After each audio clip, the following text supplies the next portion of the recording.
It's August 3rd, 2020. This is Andrew in Omaha, Nebraska, and I'm going to talk a little bit today about this wallet I just finished. It's a police wallet made out of Wickett and Craig black English bridle leather.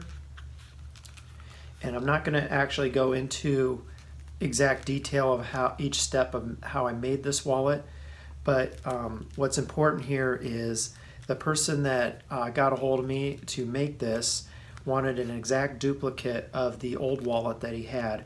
This wallet badge is no longer being made, and the wallet itself that was currently carrying for years is no longer being made. So he's asked that I try to copy the old wallet the best that I could. So what I'm going to show you is how I took the old wallet. I basically took a penknife, popped the seams, cut it all into pieces, and then traced it out on poster board, and then used that in order to make the measurements and the pattern to finish this wallet.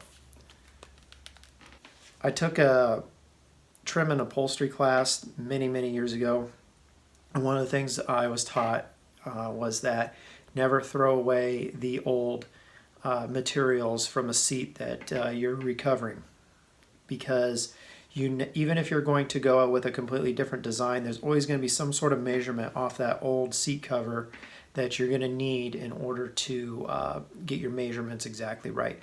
And the same thing goes with leathercraft, especially if you're making things like these wallets. Let's say you're making purses, a horse saddle, dog collar. It doesn't matter. If you're using an existing piece, or you're replacing that piece, you're going to need the old one in order to get your measurements exactly right.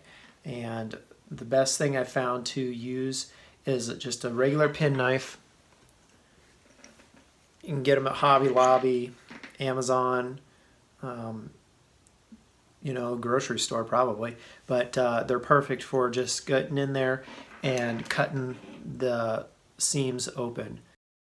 All right, I'm getting started here. I got the old wallet and I'm just looking it over, seeing what I have to work with, removing the inserts, and then I'm going to start popping the seams around the little windows on the inside of the wallet. I'm just dragging the knife along the stitching. I can feel each stitch as the knife comes up against it, and it just kind of makes a little popping sound as you go around. Once the seam has been opened up, I can begin disassembly of all the pieces, and as you're going to be able to see here, there's a lot of pieces here that were used on this wallet from the original manufacturer. And I don't know who originally manufactured this wallet, but the amount of pieces that I needed in order to duplicate it was substantially less. Now that the wallet is completely apart, this is the main body. This is the big piece that I was after. This is the one I'm getting my main measurements off of, as well as getting the alignment for the badge exactly right.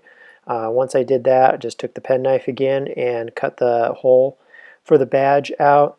And then when I was done, I just put the badge inside the paper outline here to make sure that it's going to fit. Now that I have my main piece of poster board that I need for my measurements, I'm going to start cutting out my pieces and assembling them. I used the Cobra Class 20 on this, in case you're curious, and basically I think that was the last stitch for this project right there that I made. And you can see that's what the inside looks like. I'm going to give you a better view here. Like I said, this wallet is made out of vegetable tanned Wickett and Craig English bridle leather. It's tanned here in the United States in Pennsylvania. I can't think of the name of the city that the tannery is actually located in, but anyway, I ended up splitting this down to about 4 to 5 ounces for the main body on the outside, and then the insert pieces on the inside are down to 2 to 3, and I cut those down on that Cobra Class 20 leather splitter that you saw, and just used some transparent plastic that I got from the Springfield Leather Company for the windows. And I also put a layer of Phoebing's acrylic Resin on all the leather pieces in order to make it a little moisture resistant. So I'm happy with the way this turned out. The person I made it for was really happy that I was able to duplicate his wallet, and I hope this will help you when it comes time to make the pattern for your leather projects. This is Andrew in Omaha, Nebraska. Have a nice day.